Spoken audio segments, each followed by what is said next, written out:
All right, we're going to quickly go on to the next talk, cervicogenic dysphagia. I'm going to have Dr. Tim Ogutu from Germany.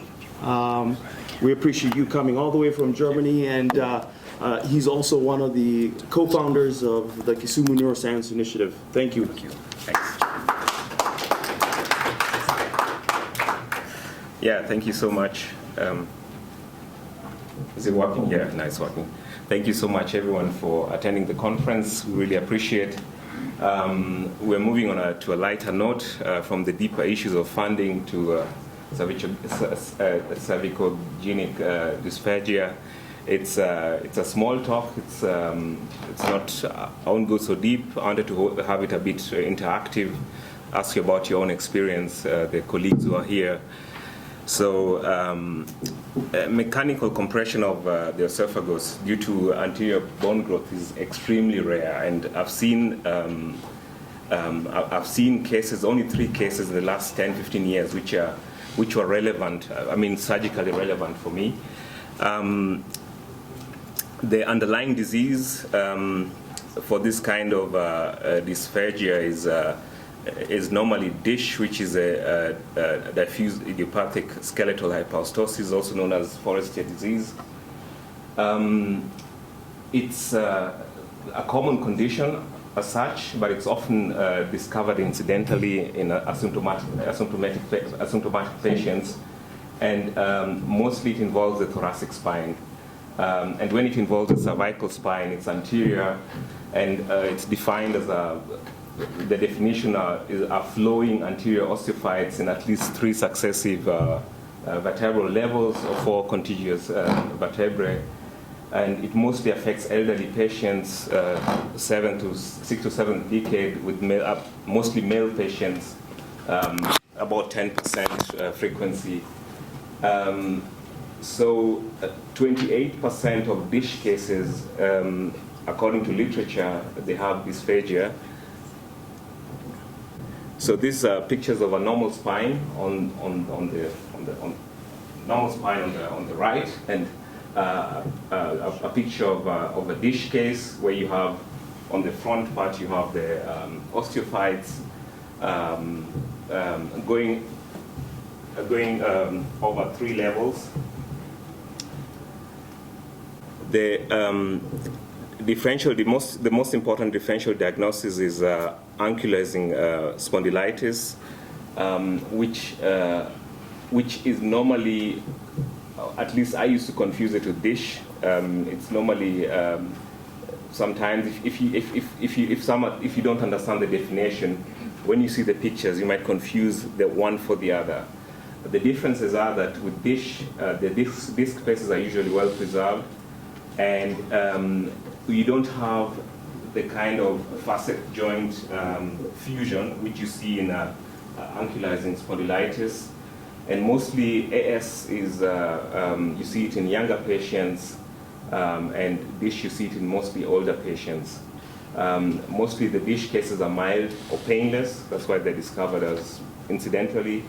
But one common feature of both cases are the occult fractures which you miss, and that's why it's always important, whether it's a DISH or an AS, that you go all the way, you do an MRI, you do an X-ray, a CT scan, for you to really capture everything. We also have some other diagnoses like the OPLL, that's the posterior ligament, ossification of the posterior longitudinal ligament, and you also have cases of DISH plus OPLL. So this was the 3rd case that I saw in a span of maybe, I think, 10 years, I would say. It was a 70-year-old male with progressive dysphagia. By the time of presentation, he was only able to take in some fluids and could not swallow solid foods like bread or anything like that. So the pictures show clearly, you see where the maximal compression is between C3 and C4. You see that the facet joints, they're not fused, and the disc levels are also they're also not involved. So this is a DISH case.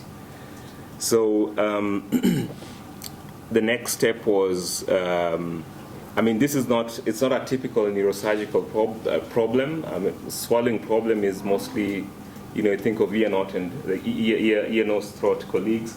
So the patient was seen with, he went to an ear, nose, throat colleague, he did his video endoscopy, and they also saw the compression. That's when they did the CT scan, and the diagnosis was made. So the question was the treatment plan, and this is where I wanted to ask the audience, what would you do?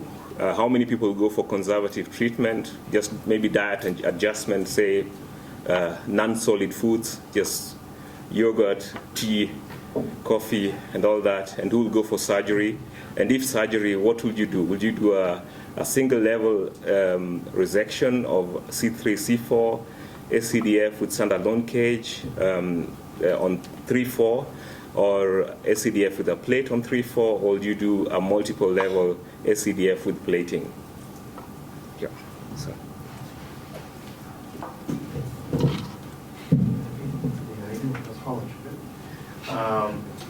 So, for these cases, you don't need to fuse them. You just take a Lexel and you just bite it down. A good way that I like to do them is like a drill, and I'll make a trough in the middle of it. Yeah. With Lexel teeth, you can just bite it down easier than trying to go across and then slipping off. But typically, I've never fused them when I do them. I just do Lexel. It's very satisfying surgery because in post-op, they're excited eating full meals. They do really well. And I wax it at the end as well. Okay. Tons of wax, so it can't grow back. All right. But I do flexion extensions and all that stuff. Post-op and follow them with that, just to make sure there's no delay in stability. But so far, I've not seen any. All right. Okay. Dr. Gallo, how do you treat this? Yeah, so without stenosis, I don't do discectomies. Very similar techniques, sort of drill the surfaces as smooth as you can get them and wax them like crazy. A lot of times the patients will autofuse because they will get some recurrent osteophyte across those disc spaces as well. You just hope it's not quite as thick as pre-surgical, but I've probably done at least a dozen of these, and yeah, it's pretty satisfying when they come back and they can swallow and eat and do some simple things that we take for granted. If there's stenosis, however, sometimes they do have an associated stenosis, then discectomies at each level and a multi-level discectomy infusion is an excellent idea, because putting a plate across that compared to the osteophytes that were formerly present, it's not a problem for them, and they fuse wonderfully.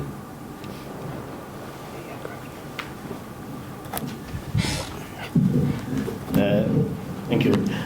For if probably the ENT or it's lower downs, probably would use the thoracic surgery or the gastro, and they would show you the point of inflammation, around the esophagus. So with that, you probably now decide where to go instead of opening up the whole thing. So maybe that's what I'll do myself. Okay. So is it just a question to Dr. Gala and Dr. Patel? This is a personal judgment, or do you have any backing, any in the literature, any backing to this? Because I couldn't find anything to these cases. Is there, or is this just your own personal experience where you say I don't fuse? Yeah. Well, I can't say it with authority that I don't fuse any of them. Yeah. I think that if there's no stenosis, then I try not to get into the discs, because that exit strategy will lead to an interbody grafting, plating, and otherwise. I try not to plate these patients, because what you're doing is you're replacing an osteophyte, and even though the plate is only maybe 1 millimeter or 2 in its height, there's an easy 5 to 10% risk of dysphagia in a normal patient with multi-level plating, right? Mm-hmm. So anything that I can do to avoid putting something in there, I do avoid. In my modern practice, I haven't used unitized cervical spacers for this, but thinking out loud right now, if I needed to do that, that's probably something I would do. One of the unitized spacers that has the screws intrinsic to the grafts, if that's something you have available.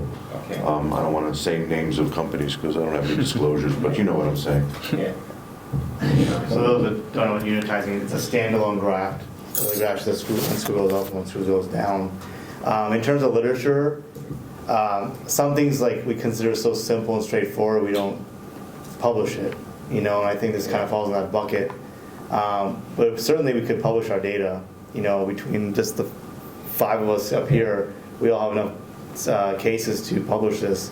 And just to his point of when to do an ACDF, commonly I'll see patients they come in with a myelopathy or radiculopathy, and then I see the osteophyte, and I'll ask them, by the way, do you have trouble swallowing? And they'll say, oh yeah, now that you mention it, I don't eat steak because it gets stuck in my throat and I choke up with it, so I eat mostly soup and like soft diet. I've been doing that for a year or two. And they never actually looked into it. So, once you get more history when you look at the CAT scan or x-ray, you do tease out dysphagia they also had before, or trouble clearing their throat, or chronic cough. I've had some patients with chronic coughs that has gone better when I took down the ossified with the ACDF, and because they're no longer irritating the tracheoesophagus. So how do you take Alexa and never go into the disc? Because mostly, if you remove the bone from the front, you open the disc at some point. At least you touch the ring, the fibrous ring. If you're using Alexa to just remove the bone, let's say you do 3-4, only 3-4. In this case, probably I would think this is also a problem down here. I would probably not only do 3-4, just go all the way. But how do you, if you're biting in here, you probably bite off some part of the disc, isn't it? Yeah. I think there's very minimal consequences. Yeah. Because you're not entering the disc with a pituitary and removing disc material. Yeah. You might score the annulus a little bit, but a lot. And in the United States, all these patients usually have barium swallows. So we'll see if that second point of projection is actually causing a swallowing issue, if not just the first. And they'll tell you in the report, dysphagia is known at C3, C4 level or whatever in the report. And then, while you're there, you take it all down, right? But Okay. yeah, so far, I don't think we really violate the disc as much as you think we do. We're not getting into the annulus and not actually taking disc material out. All right. That's a good question, but So anybody? Okay. yeah. Also, and as such, I don't approach it as sort of a motion restoration surgery or a motion preservation. So Yeah. as I mentioned, what will happen generally, at least what that I've seen in the handful of cases that I've done, they autofuse across the disc space a bit. Yeah. But fortunately, the osteophyte is not symptomatic for that dysphagia that presented. Yeah. So they may have a limited range of motion, which they started with because that patient certainly doesn't have a normal range of motion in the cervical spine. Yeah. I certainly don't promise them, when I'm done with this operation, you're going to be able to move your neck normally. That's not a stated goal per se. So if you do get into the annulus or you violate it a little bit, and then you find that you get an autofusion or ectopic bone. I mean, we know this happens with artificial discs as well, right? So even with the motion-sparing, preserving surgery, there are many patients that autofuse across the front because of the violation of the end plates. Yeah. It does happen. Okay. Is anybody who will go conservative on the case? Completely. Okay, so I would not wear it. okay. I mean, there's good literature. Actually, Dan Rue, I don't know if anyone knows Dan Rue is he's an orthopedic surgeon. He does only spine surgery in his practice. He published something with JVJS that basically said tons of people have trouble swallowing after an anterior cervical procedure. It's inherent to the surgery. It's inherent to the exposure. It's not the plate per se, and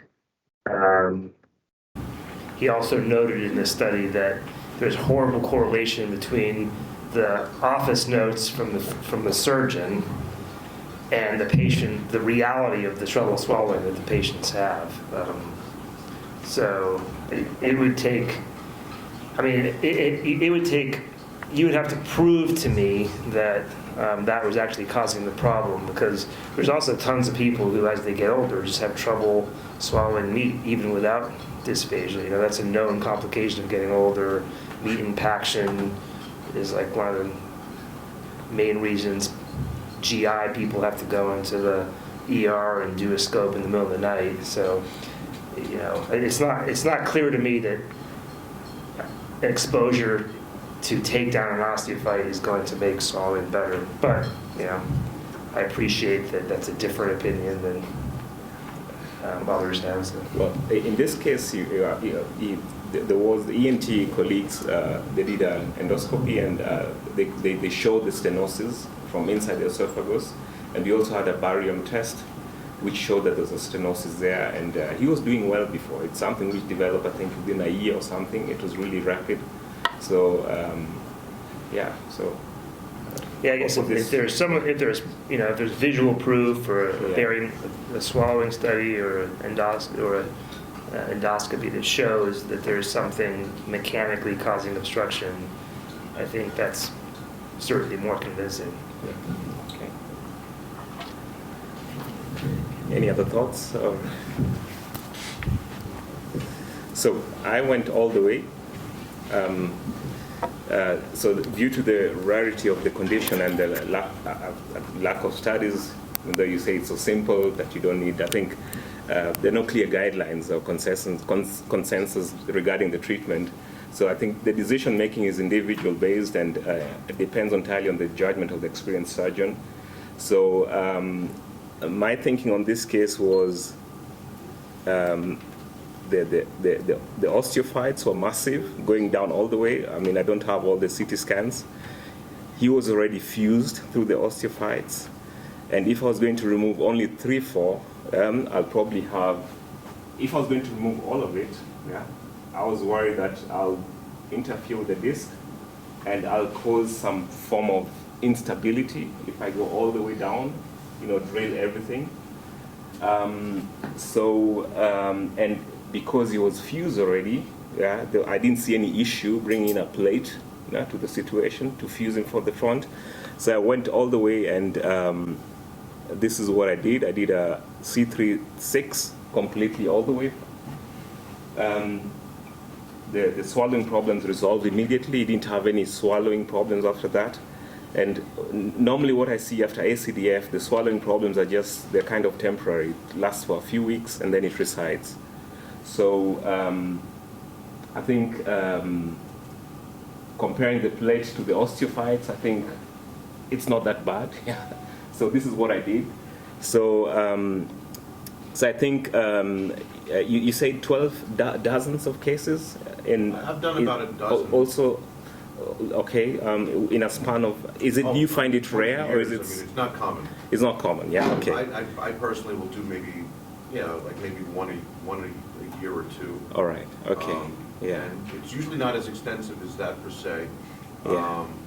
But, I'll see patients with dish with that. And Okay. I've seen patients come in from nursing homes with an NG tube. Okay. Because they can't swallow. All right, yeah.